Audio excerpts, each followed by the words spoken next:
예, 2년 전에 다시 하나님의 교회가 성전 건축을 다시 결정하고 진행하는 가운데서 여러분들이 참 은혜 가운데서 또 힘든 점도 있겠지만은 하나님께서 분명히 하나님의 교회는 하나님이 세우시고 또 그 일을 위해서 여러분에게 은혜 주시고 축복하시고 힘 주실 줄 믿습니다.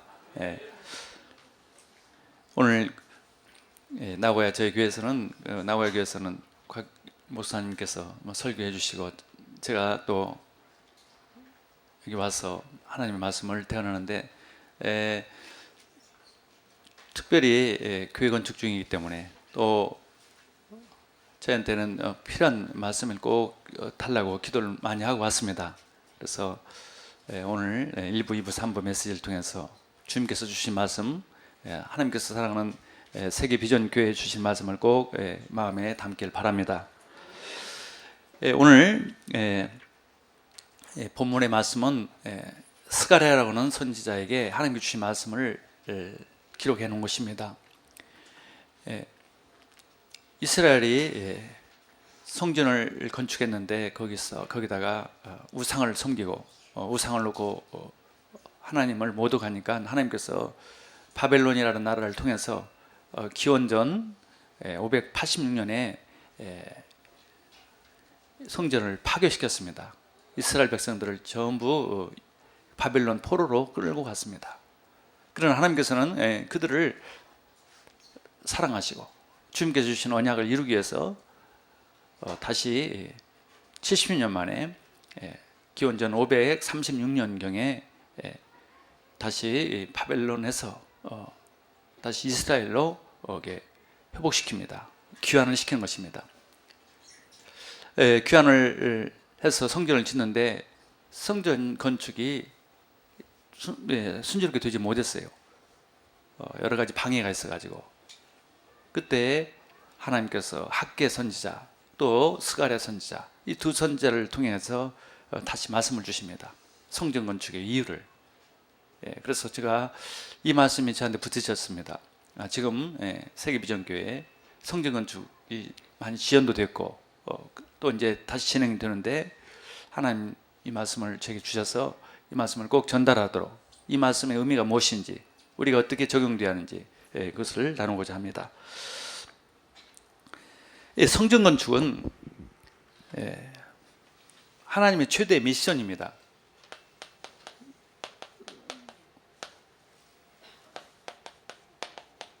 그건 하나님의 최고의 목표 미션이에요.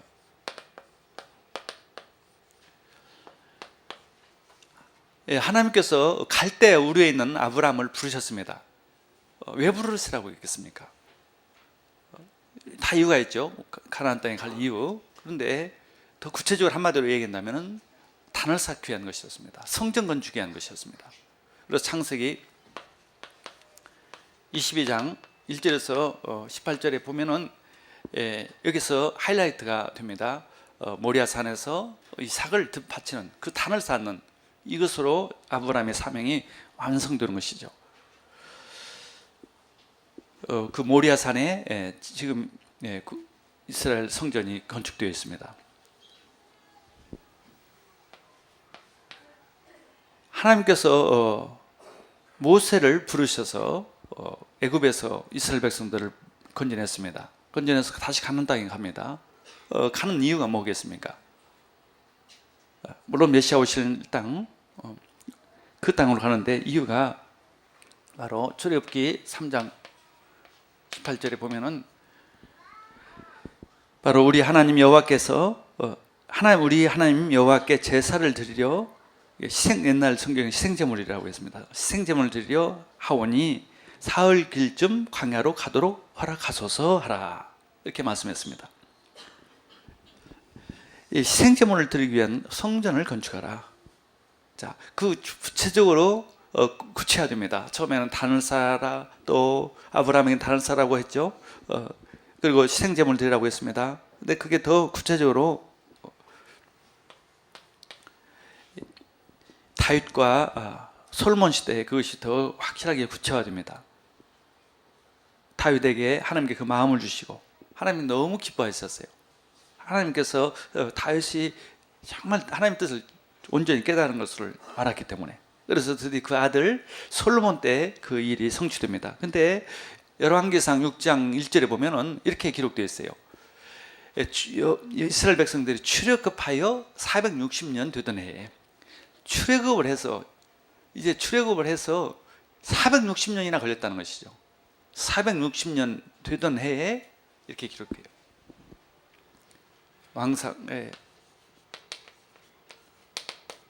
솔로몬 왕이 된 뒤에 4년 후에 이렇게 기록됩니다. 그 어디다가 성전을 지었느냐? 아브라함이 자기 아들 이삭을 바쳤던 그 모리아산, 하나님께서 지시한 산이었어요.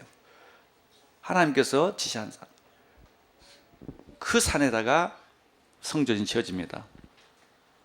근데 그 성전에, 하나님의 성전에 온전히 성전이 지어져서 예배드릴 때는 최고의 시대가 됐어요. 최고의 축복받는 시대가 됐어요. 그런데 이스라엘 백성들이 어리석게도 사단에게 유혹받아서 거기에 우상을 만들어 놓고 우상 숭배하는 그런 일이 벌어졌습니다. 하나님께서 선지자를 통해서 몇 번 권면을 했어요. 경고를 했습니다. 그러면 안 된다고. 그러면 너희들은 멸망받는다고. 그럼에도 불구하고 계속 하니까 결국은 이 바벨론 나라를 통해 가지고 기원전 586년경에 스게 왕 때 들어와서 말이죠. 성전을 다 부숴버리고 이스라엘 백성들을, 유대인들을 바벨론으로 끌고 갔는데, 그러나 그것은 임시적인 것이었습니다. 하나님께서는 그 언약을 이루십니다. 그래서 기원전 538년에 포로로 귀환을 시킵니다. 귀환을 시켜요. 여기에 구체적으로 이유를 합니다. 에스라서 1장 1절에 3절에 보면은 왜 하나님께서 귀환을 시키느냐?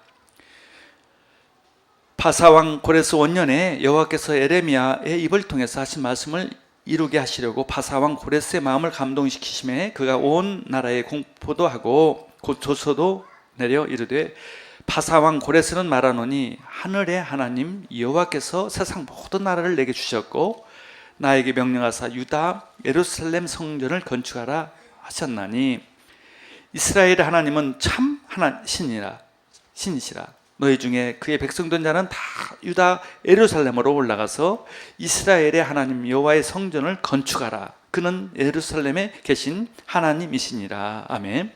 너희들이 돌아갈 이유, 또 내가 이 바사왕, 지금은 페르사죠, 페르사 왕이 된 이유, 바로 하나님의 성전을 지으라고 하신 것이다. 그렇기 때문에 너희들은 돌아가서, 유대 백성들은 다 이스라엘 예루살렘에 돌아가서 성전을 재건하라, 이런 명령을 내려요.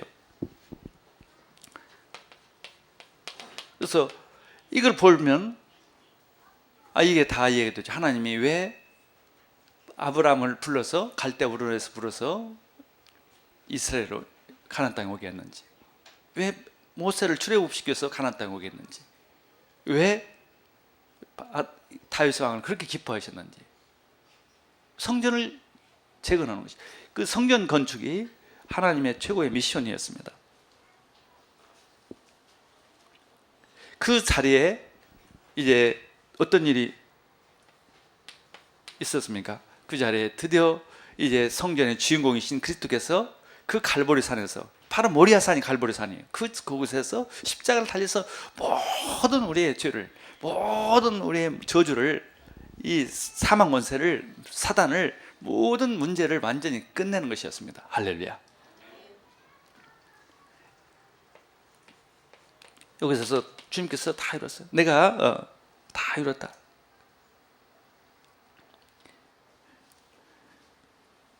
이런, 그래서 성전을 건축하라, 이렇게 말씀하셨던 것입니다. 이 사명은 지금도 계속돼요. 계속됩니다. 복음을 증거하는 것이에요.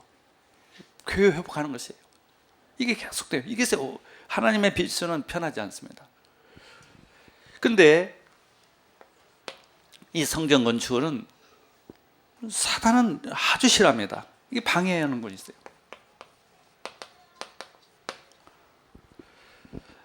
이들이 그 꿈을 가지고 이스라엘 백성들이 드디어 이제 돌아옵니다. 이제 성전을 건축하겠다고. 이제 지긋지긋한 포로 생활 이제 청산하고, 왜 우리가 이렇게 망했는지를 알았어요. 성전답게 생각하지 못하고 얼마나 중요한지 모르고, 이게 속에 모든 축복이 있는데 그걸 모르고 그것도 우상을 섬기는다, 이렇게 고생했으니까 이제 돌아가서 다시는 우상 숭배도 않고 빨리 성전을 지어서 하나님께 예배드리겠다, 이런 마음으로 왔는데, 그래서 와가지고 기초를 닦습니다. 제단을 만들고, 먼저 제단을 만들고 예배를 드리고, 이제 성전을 지켜서 기초를 공사를 하는데 거기서 브레이크가 걸렸어요.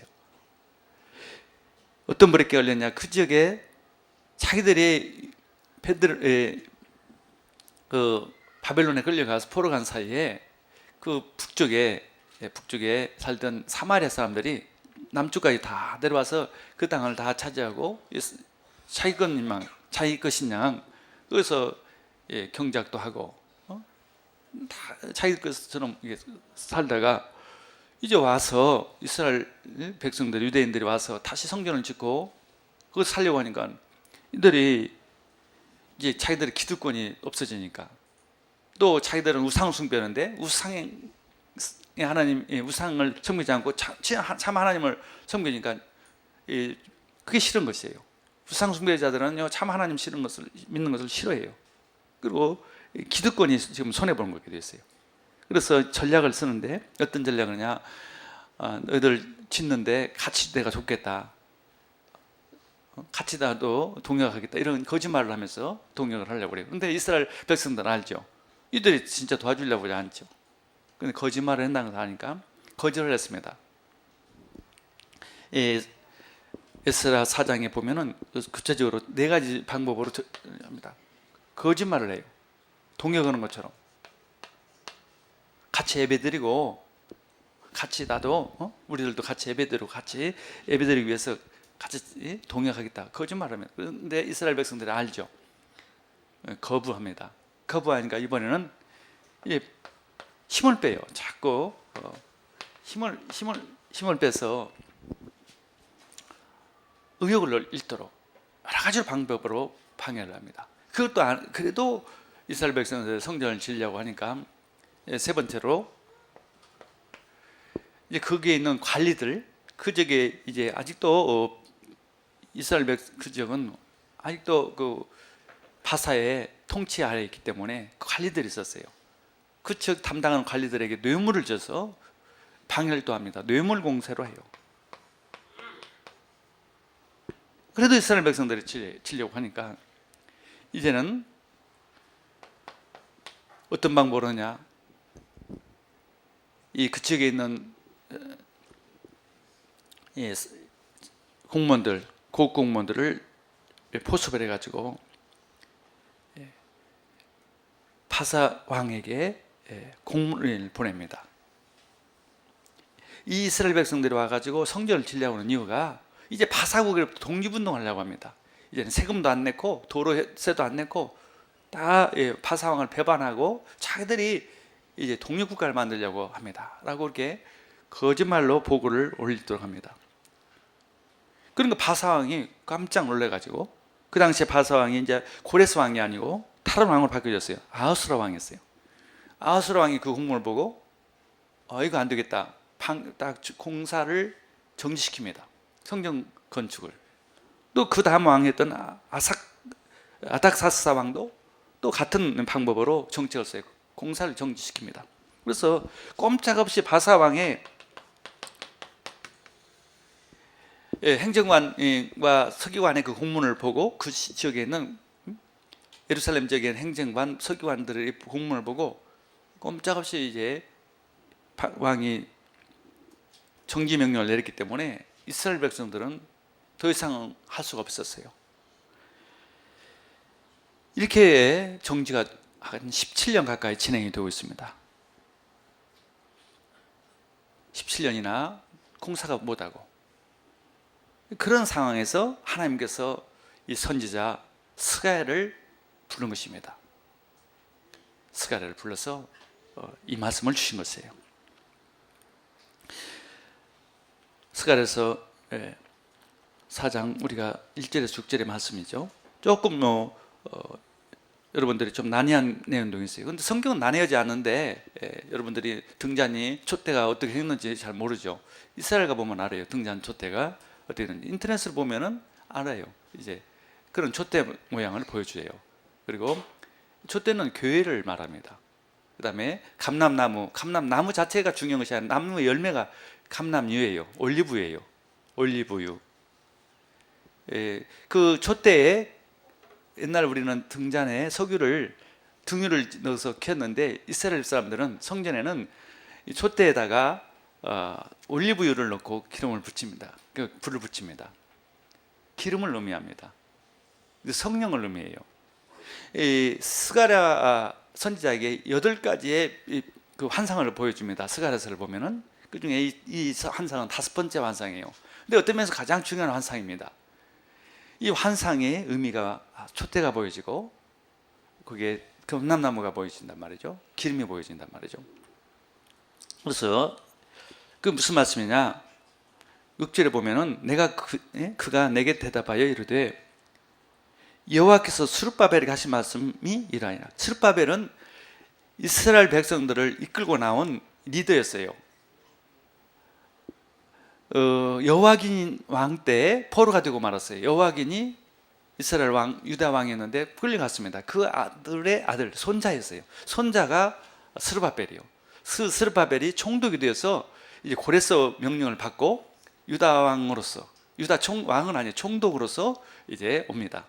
그러나 왕이에요. 왕께서 여호와긴의 손자입니다. 예수님의 족보에 나오는 그리스도의 족보에는 왕이에요. 그 스룹바벨이 총독이 되어서 이제 옵니다. 약 5만 명의 이스라엘 백성들을 데리고 왔어요. 왔는데 지금 17년 동안이나 공사가 정지가 됐어요. 왕의 명령이기 때문에 어길 수가 없어요. 다른 이 정도 유혹은 다 뛰어넘었는데 이제 국가 왕의 바사 왕의 명령이기 때문에 그 당시에 바사 왕 제국은 엄청난 큰 제국이었어요. 그 왕의 말을 어긴다는 것은 이건 죽는 것이나 마찬가지죠. 이 쿠데타를 일으키는 것입니다. 그런 상황에서 꼼짝 못하고 있는데 이 하나님께서 스가랴라는 선지자를 통해서 스룹바벨에게, 그 스룹바벨과 그 당시에 대제사장이 여호수아였어요. 여호수아와 이스라엘 백성들에게 이 말씀을 하는 거예요. 너희들이 힘으로도 안 된다. 또 너희들의 능력으로도 안 되지 않는다. 왜? 왕이, 바사 국가 왕이, 제국 왕이 딱 정지시켰는데 너희들이 될 수가 있겠느냐. 이 중요한 하나님의 미션의 일을 사단이 이렇게 방해하고 있다. 너희들 힘으로는 될 수 없다. 그런데 한 가지 방법이 있다. 길이 있다. 그게 바로 만군의 여호와께서 말씀하시되 이는 힘으로 되지 아니하고 아니하며 능력으로 되지 아니하고 오직 나의 영으로 되느니라. 아멘. 오직 나의 영, 하나님의 영, 그리스도의 영, 예수의 영으로만 가능하다. 성령의 힘으로만 가능하다. 이 말씀을 주셨습니다. 이게 방법이에요. 이 방해를 이길 수 있고 해결할 수 있는 길은 성전을 재건할 수 있는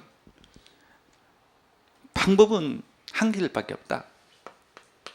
스가랴서 4장 6절에 하나님의 영으로만이 가능하다. 이 말씀을 스룹바벨 총독이 들었고 또 대제사장이었던 여호수아가 들었고 온 백성이 들었어요. 힘이 생겼어요. 그렇구나. 내 힘이 아니다. 하나님이 나와 함께 하셔서 이 힘을 주시기로 약속했다. 믿으면 되는 것이에요. 내가 이것을 믿겠습니다. 힘이 생겼어요. 힘이 생겼어요. 힘이 생겨서 어떤 일이 있냐? 힘이 생기면은요, 여러분 어떠냐? 죽음을 두려워하지 않습니다. 첫 번째가 하나님의 힘을 받으면 죽음이 두렵지 않아요. 하나님의 일을 위해서 나는 죽으면 죽으리라. 이게 성령 충만의 기준입니다. 성령에 내가 충만을 받았다. 하나님의 영이 내게 충만했다. 그 기준이 뭐냐? 나는 하나님의 미션을 위해서,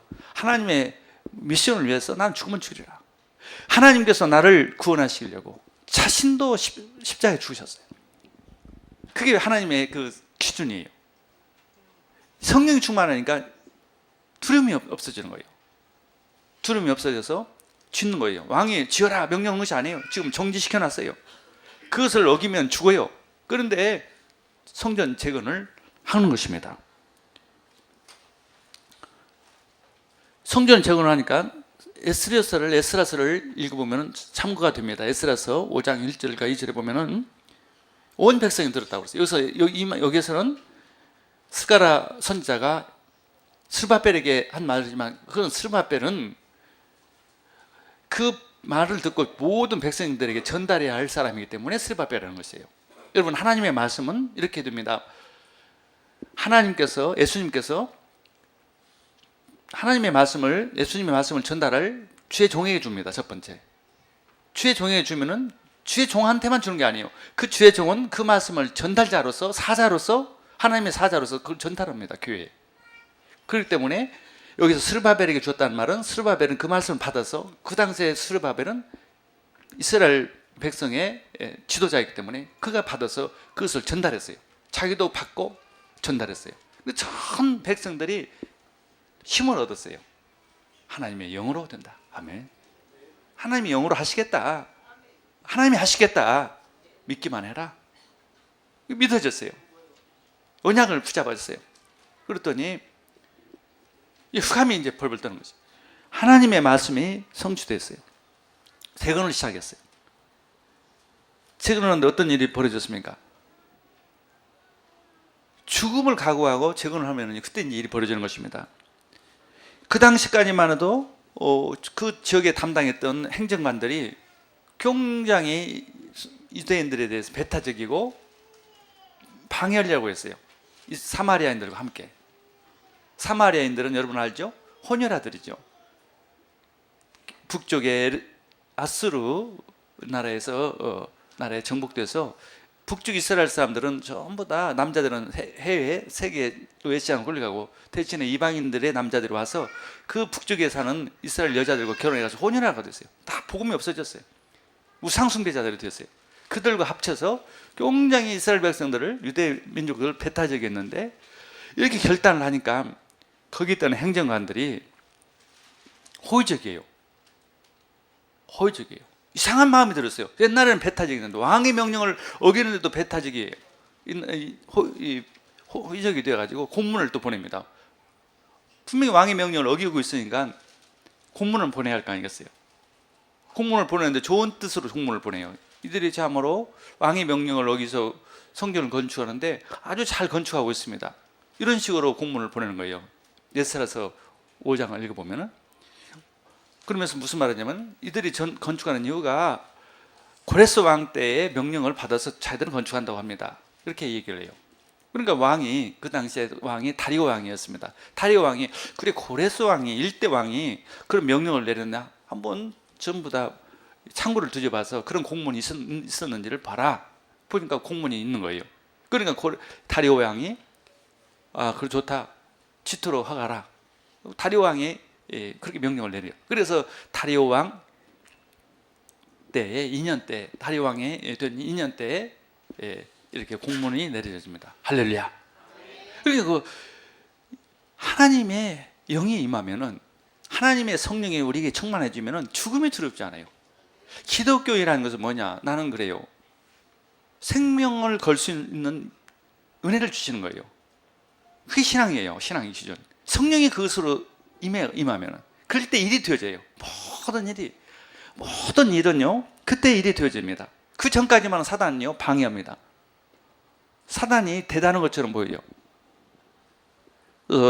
이렇게 해서 드디어 성전이 건축이 돼서 516년에 다리오 왕 6년에 완공이 됩니다. 그게 516년에.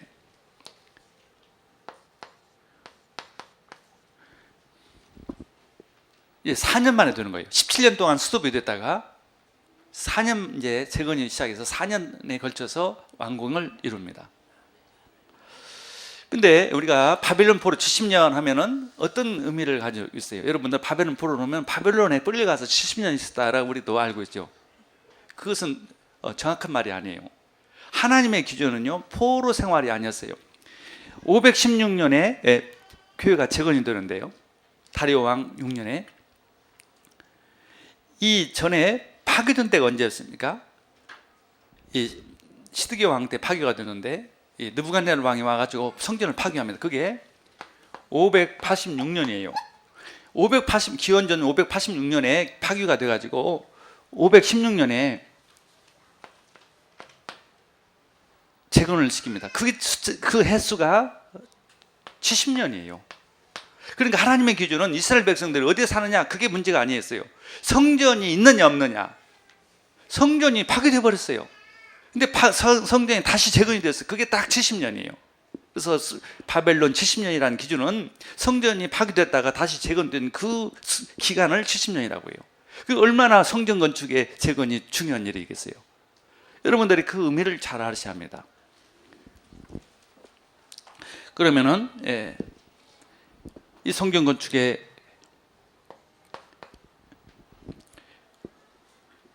우리가 의미를 알았으면 이 말과 비슷한 단어가 이 4장 6절의 말씀에 이는 힘으로 되지 아니하고 아니하면 능으로 되지 아니하고 오직 나의 영으로 되느니라.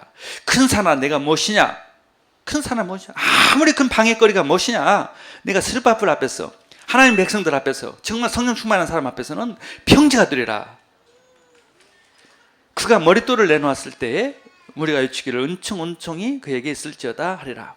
머릿돌은 뭐겠어요? 내가 그 바위 덩어리. 사실 성령 충만 받으면 다 내놓을 수 있어요. 이 스룹바벨이 머릿돌 하는 산 이스라엘 가면은요 사실 있는 것이 뭐냐? 돌밖에 없어요. 제가 얼마 전에 이스라엘 가봤는데 맞구나. 성경이 쓰인 대로 돌밖에 없어요. 돌산이에요. 전부 다 돌산. 나무는 없어요. 모리아산에 보면은요 이스라엘 아브라함이 이삭을 데리고 두 종을 데리고 가면서 뭘 가지고 왔어요? 나무를 가지고 왔죠. 산에 가는 사람이 왜 무슨 나무를 가지고 가냐? 난 그 이해가 안 돼서. 산에 가면 나무가 많은데 그 먼 길을 사흘 길을 갔다는데 가보니까 산은 산인데 돌산이지 나무 하나 없어요. 그게 이스라엘 예루살렘 산이에요. 거기는 돌덩이에요. 그러니까 굴을 파도요 사람을 매장하기 위해서 땅을 팔 수 없어요. 돌덩어리. 그러니까 굴밖에 없어요. 굴을 파놓고 거기다가 사람을 놓습니다. 머릿돌 하나 넣는 것이야 문제가 없죠. 할렐루야 하면 내가 있는 거, 뭐 없는 것이 어디서 뭐 가져오라는 것이 아니라 내가 있는 거 하나님께 들을 때 어떤 일이 있어요. 머릿돌 하나 내놨더니 하나님께서 그것을 받으시고 죽으면 죽으라는 마음으로 머릿돌을 바쳤더니 하나님께서 은총 거기에 있었지다. 바로 바치는 자에게 은혜가 있는 것입니다. 할렐루야. 두려울 것이 없는 거예요. 여호와의 말씀이 또 내게 임하여 이르시되 스룹바벨의 손이 이 성전의 기초를 놓았은즉 그 손이 또한 그 일을 마치리라. 기초를 내놨으니까 끝나는 것이에요. 하나님의 시작이 있으면 끝이 있습니다. 중간에 포기하는 것 그것은요 하나님 뜻이 아니에요. 사단이 원하는 것이에요. 하나님이 하신다. 나에게 있는 것이 뭐니까 믿음이에요. 성령님 충만하면은 죽으면 죽으리라 하나님의 일을 하겠습니다. 완성하겠습니다. 그게 은혜의 축복이고 하나님의 역사입니다. 그런 시대가 계속 지속돼야 합니다. 그런 시대가 렘넌트까지 가야 합니다. 할렐루야. 이 말씀이 어디에 나왔습니까? 사도행전 1장 8절에 나오죠. 오직 성령이 너에게 임하시면 너희가 권능을 받고 예루살렘과 온 유다 사마리아 땅까지 이르러서 내 증인이 되리라. 되어지는 거예요. 땅까지. 중간에 포기하는 것이 아니라. 그 당시에 복음 전도한다는 거, 그 당시에 예수가 그랬더라고 말하는 거 죽음을 각오해요. 그러나 성령 충만하니까 되어졌어요. 되어지니까 아무 문제 없이 세계복음화 되어졌습니다. 할렐루야. 우리는 증인이란 말은 증인이라 이 말은 마르투스란 헬라어 말입니다. 마르투스란 말은 순교란 뜻이에요. 승인됐다. 순교란 말은 목숨을 내는 것이에요. 그래서 우리는 복음을 받은 사람은 진짜 복음을 깼다는 사람은 순교자적인 신앙이 됩니다. 하나님께서 예수님께서 자신이 십자가를 죽으셨어요. 예수님 자신이 모범을 보여주셨어요. 하나님 자신이 우리를 위해서 죽으셨어요. 죽을 수밖에 없는 나, 저주받을 수밖에 없는 나, 지옥 갈 수밖에 없는 나를 위해서 죽어주셨어요. 그러면 나는 주님을 위해서 뭐냐? 내가 순교자 정신으로 살아야 합니다. 그게 신앙의 기준이에요. 그게요, 처음에는 부담이 드는 것 같지만은요, 그런 신앙이 될 때까지가 제자의 기준입니다. 제자는 뭐냐? 순교자적인 신앙이 되는 것이 제자의 기준이다. 성경에 보세요. 전부 다 그렇게 되어 있어요. 아브라함이 이삭을 모리아산에 바칩니다. 아브라함이 이삭을 바칠 때 어떤 기준이었습니까? 창세기 22장 12절에 사자가 이르되 그 아이에게 내 손을 대지 말라, 그에게 아무 일도 하지 말라, 내가 내 아들을 내 독자까지도 내게 아끼지 아니하였으니 내가 이제야 내게 하나님을 경유하는 줄을 아노라. 아멘. 이 아브라함을 불러서 성전 건축을 하는데 그 기준이 어디냐? 하나님께서 이삭을 바치라고 그랬어요. 근데 가장 이삭은 아브라함의 생명이었어요. 근데 그 생명을 거두갔습니까? 아니죠. 받은 것 뿐이에요. 이삭을 받지 않았어요. 그 중심을 받은 것이에요. 할렐루야. 이때 아브라함에게 모든 응답과 축복이 왔어요. 후감이 무너졌어요. 대적의 문을 네 후손이 대적의 문을 얻으리라. 할렐루야. 모든 민족이 너를 통해서 복을 얻으리라. 이런 축복을 주십니다. 네 후손이 하늘의 별과 같고 바다의 모래같이 되리라. 이런 엄청난 약속을 주십니다. 자, 모세가 출애굽을 해서 성전을 지으러 가는데 모세가 어떤 중심이었습니까? 히브리서 11장 24절에 보면은, 특별히 26절에 보면은 이 말씀을 합니다. 그 기준이 그리스도를 위하여 받는 수모를 애굽의 모든 부하보다 더 큰 제물로 여겼으니 이는 상주심을 바라봅니다. 모든 자기 기득권을, 모든 이 부귀영화를 다 포기하고 오직 성전을 짓는 이 일에 그리스도를 위해서 내 인생을 드리겠습니다. 이 모세에게 하나님께서 모든 응답을 주셨습니다. 할렐루야. 또 다윗이 성전을 짓는 중요한 최고의 은혜를 받았어요. 그 다윗의 기준이 무엇이냐? 역대상 29장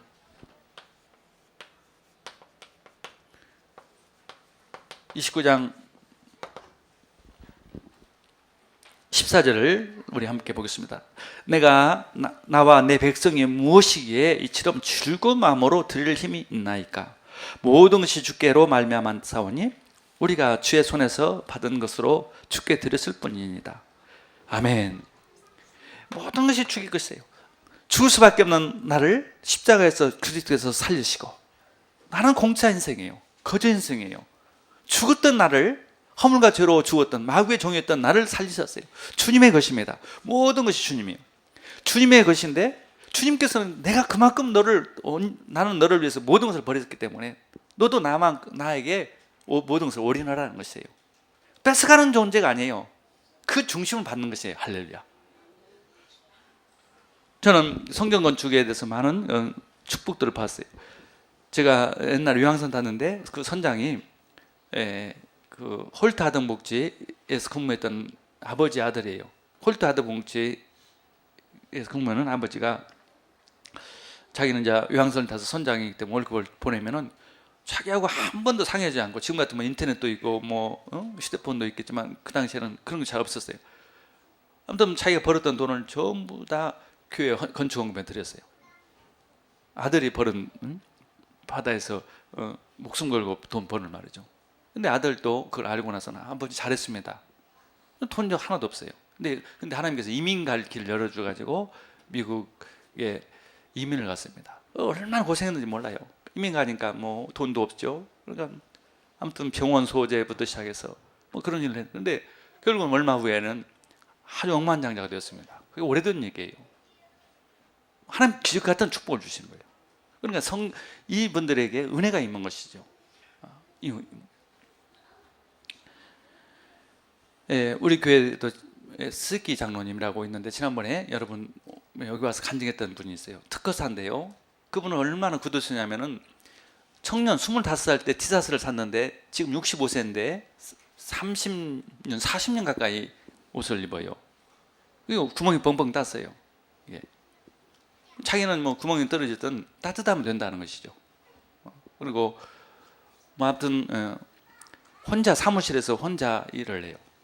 뭐 도시락 싸와서 밥 먹고 자전거 타고 출퇴근하고 그렇게.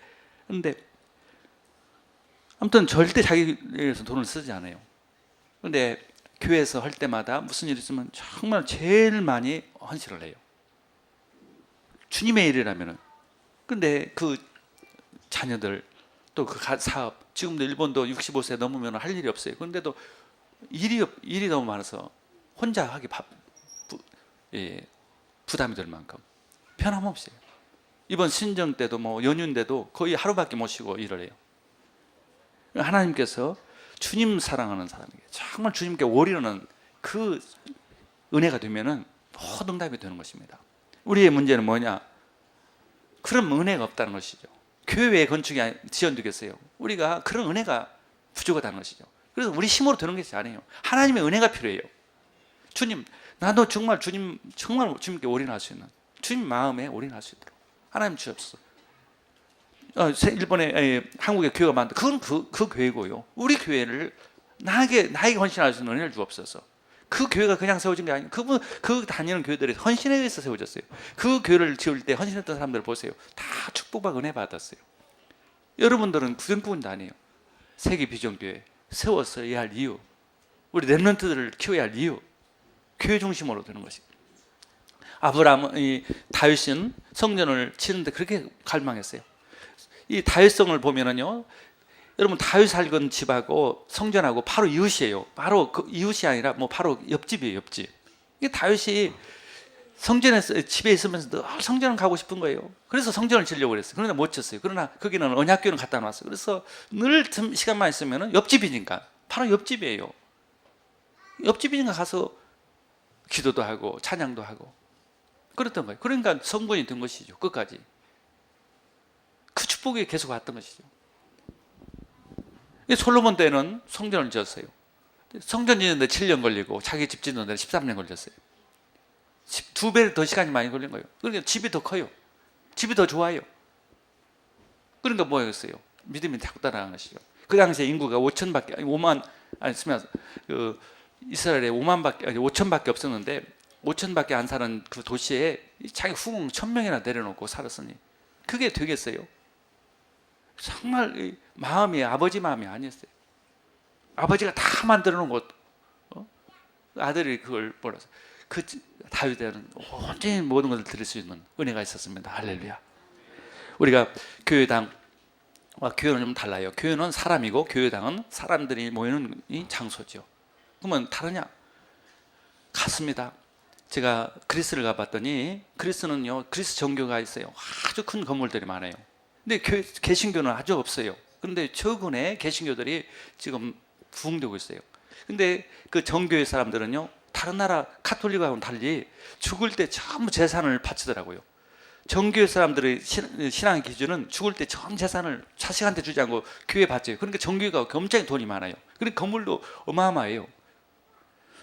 근데 개신교는 어때요? 개신교는 거기에 채워가지고 아무것도 없었어요. 그런데 요 근래 개신교들이 막 성장하는데 똑같은 신앙이에요. 개신교 믿는 사람도 기준이 뭐냐? 죽을 때 전부 재산을 교회 바쳐요. 근데 교회당이 아주 큽니다.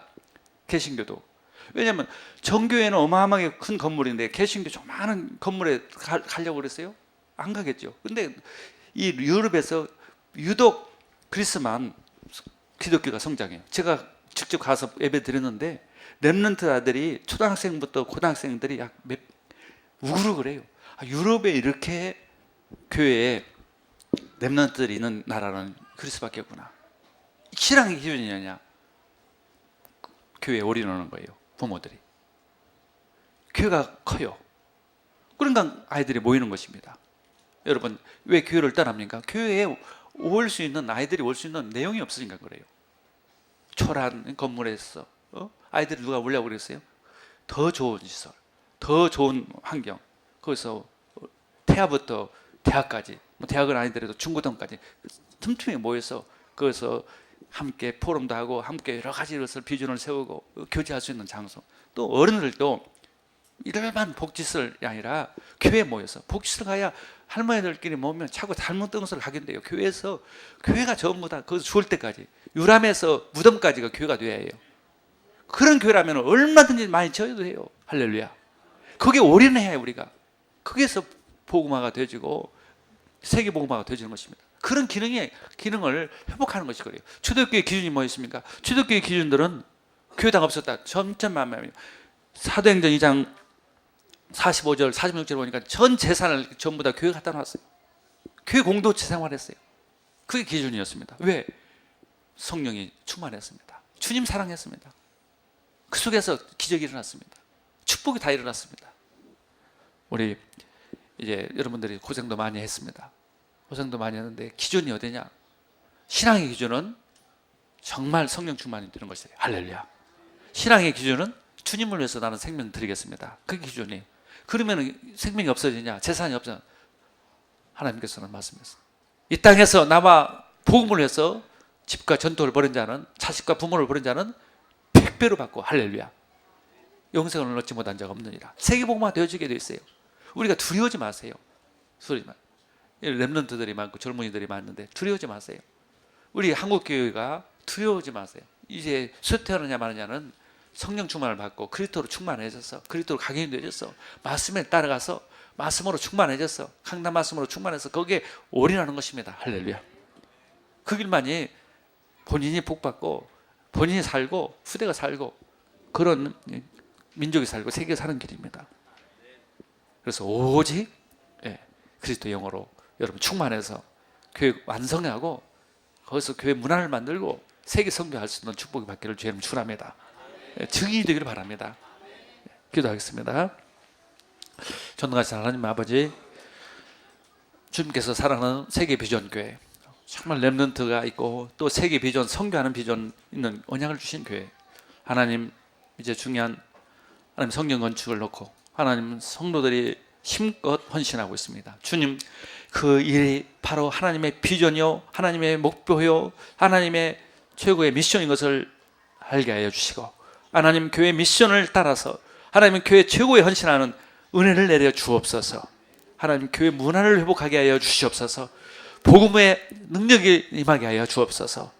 이분들에게 헌신에 정말 축복하여 주시고 후대에게 축복하여 주시고 증거를 더하여 주옵소서. 성령의 은혜로 충만케 하여 주옵소서. 예수 그리스도 이름으로 기도드렸습니다. 아멘.